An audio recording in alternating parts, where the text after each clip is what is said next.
నమ శివాయ. శ్రీ శివ మంగళాష్టకం. మహాదేవుడైన పరమశివుని యొక్క ఈ మంగళాష్టకాన్ని పఠించే వ్యక్తికి సర్వార్థ సిద్ధిని పొందుతాడని ఫలశ్రుతి. భవాయ చంద్రచూడాయ నిర్గుణాయ గుణాత్మని కాలకాలాయ రుద్రాయ నీలగ్రీవాయ మంగళం. వృషారూఢాయ భీమాయ వ్యాఘ్రచర్మాంబరాయ చ పశూనాం పతయే తుభ్యం గౌరీకాంతాయ మంగళం. భస్మోద్ధూళితదేహాయ వ్యాళయజ్ఞోపవీతినే రుద్రాక్షమాలభూషాయ వ్యోమకేశాయ మంగళం. సూర్యచంద్రాగ్నినేత్రాయ నమః కైలాసవాసినే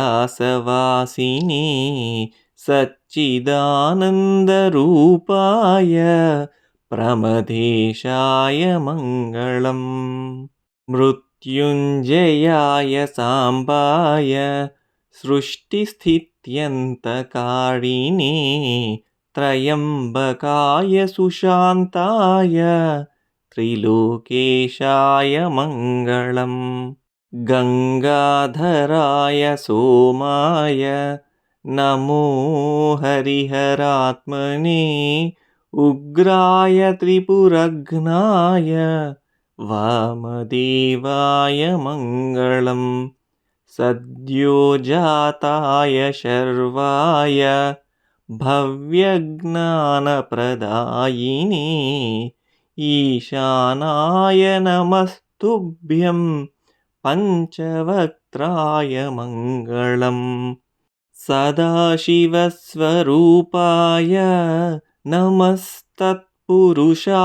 చ అఘోరాయ చ ఘోరాయ మహాదేవాయ మంగళం. శ్రీచాముండా ప్రేరితేన రచితం మంగళాస్పదం తస్యాభీష్టప్రదం శంభోః యః పఠేన్మంగళాష్టకం.